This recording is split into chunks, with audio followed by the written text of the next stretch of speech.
But you heard Dr. Jerome Corsi last hour. He said this is the greatest threat of nuclear war since the Cuban Missile Crisis. And it's all based on a lie. And WorldNet Daily, with their Arab-speaking bureau, found all the al-Qaeda videos with them launching the attacks last week, bragging. And it's on their channels they've had for 2 years, showing their attacks. They're that proud. They got caught earlier this year launching a chemical attack that even Yahoo reported on. But I wanted to get Dr. Roberts on today. He wrote a story that's at paulcraigroberts.org. And we also have it up on Infowars.com. Syria, another Western war crime in the making, Paul Craig Roberts. And I wanted to get the former head of policy at the Treasury, father of Reaganomics, on to give a truly conservative perspective on this and to ask him, is it good news that only 9% of Americans in a Reuters poll agree with this? I think this is the collapse of support, and it really shows we have a rogue state kleptocracy in there, A, but B, does he think they'll go ahead and strike? Dr. Corsi believes they will, and it may cause World War III. Dr. Roberts, thanks for coming on. Pleased to be with you, Alex. Break it down. Well, they're going to strike, and of course, it was not done by Assad. It was staged by the Americans and the Israelis. We've known this from the beginning. The minute that Obama said there was a line drawn, we knew they were going to have a false flag event. The fact that the American people are finally caught on, are tired of these wars that don't serve their purposes, doesn't matter, because Washington now is no longer accountable, except to a few powerful private interests. So I think it will go ahead. I don't think nuclear war will result because of this strike, but it's going to result because what the United States is doing, they're radicalizing the Muslims. It's a way of destabilizing both Russia and China. Russia has large Muslim populations. It's bordered by numerous Muslim countries. China has some Muslim populations and borders. And so as this radicalization of Muslims spreads, it spreads into these two countries and becomes destabilizing for them. And as well, the United States has inside Russia hundreds of non-governmental organizations funded with American money whose purpose is to destabilize Russia, to demand liberalization, which is really a way of creating dissenting voices, arousing the different nationality passions of the peoples in Russia. The same in China. In China, every time an American company locates a new plant or a bank branch in China, they create a board, and they put on this board the Chinese relatives of the local and regional party officials. And so that board becomes a way of, it's a conduit for money into the regional and local Communist Party, and it creates loyalties that put them at odds with the central government. So it's a global corporatist takeover above all the nations. Let me ask you this question, Dr. Roberts. How far can the madness go when every military officer I talk to says the military's awake and upset, when the polls show almost no one's buying it, but as you said, they don't care, they go forward. Is there any way to stop this madness? I doubt it.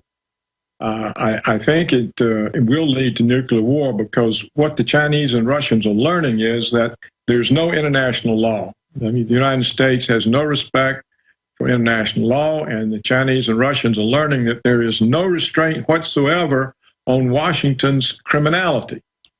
And since they are isolated diplomatically, they're outgunned militarily, all they really can do is to take refuge in nuclear weapons, and both are rapidly upgrading their strategic nuclear weapons. So I think the idiots in Washington, trying to have world hegemony, are driving the world to nuclear war. I think that is the certain outcome of the neoconservative policy of American hegemony. Again, Dr. Paul Craig Roberts joins us. He's an economist and also has worked internationally on many deals, including the peace deals with the Soviet Union back in 1991. Doctor, Unfortunately, I have to agree with you, and all the other experts I talked to agree, and I've done my own research.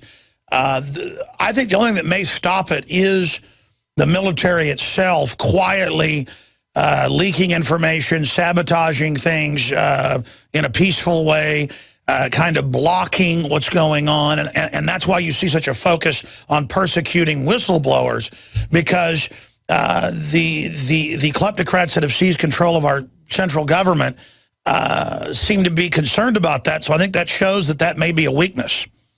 Well, you know, Dempsey, the chairman of the Joint Chiefs, has warned against it.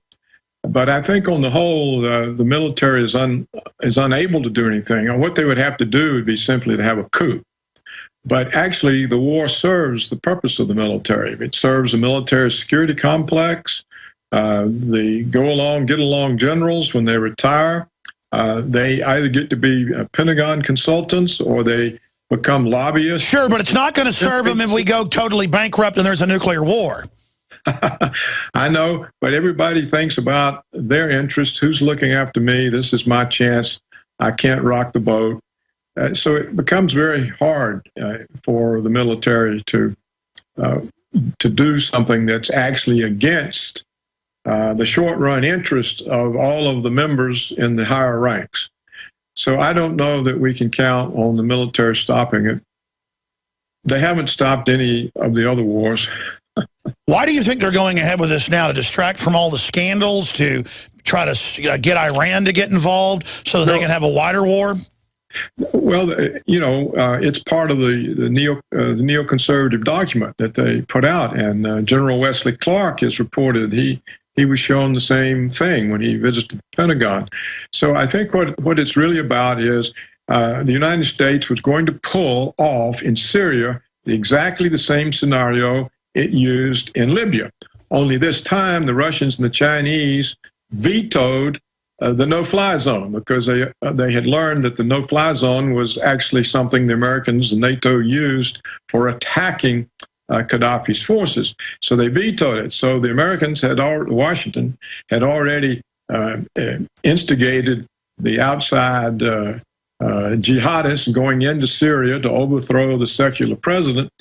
And yet there was no air support. And so the American-backed forces, the Washington-backed forces, are being defeated. And so they've got to find some way to come to the aid of the forces. And so that's what this chemical weapons false flag attack is all about. It gives Washington an excuse to run in there and rescue the forces that it sent to work. Sir, Joel Scalzon, who does World Affairs Brief, has been very accurate in his analysis, as have you been. He believes that the Anglo-American power structure is trying to get Russia and China to start a nuclear war, and that they believe out of that global crisis, they'll be able to create a new police state here, roll out some of the space-based weapons they've got to defeat them, and finally have world domination, and that this is truly a megalomaniacal thing that's happening. What's your take on that analysis? Well, we already have a police state. They already have that, and nobody survives nuclear war. I mean, there won't be any survivors. So I think that's an incorrect analysis, and that okay, well, you and I can see the end of this, and he can see the end of it, and then everybody else I talk to that's intelligent can see the end of it. What is the power structure thinking then? If they don't want World War III, why are they trying to start it? Or are they so arrogant, like Don Corzine making 40-to-1 bets in the stock market, that they just think they're invincible? Well, they probably are full of hubris, and they're full of the ideology that they're indispensable and exceptional, but they're also counting on winning. They're counting on their strategy of destabilizing Russia and China working. I mean, Washington does have fifth columns in both countries. And so if radicalizing the Muslim populations causes more instability, then Washington says we can win. So they're banking on winning without the nuclear war. But what they're overlooking is that that's the only weapons that China and Russia would have to stop this. So I think it would come out, we'll all be simply destroyed. It'd be the end of life on Earth. And they also like to use the radical Muslims they're flooding the U.S. and Europe with as another way to destabilize and then take all our liberties from the threat they literally created. Dr. Paul Craig Roberts, folks can read your columns on your site and syndicated around the web on places like Infowars.com, paulcraigroberts.org. Thank you so much for your analysis. Pleased to talk to you. Thank you, Doctor. Well, there you go. There's the father of Reaganomics, listed as one of the top 10 economists in the world by Forbes magazine and other publications. Here telling us that we're probably going to end up in the next few years, if not sooner, have nuclear war and we're all dead.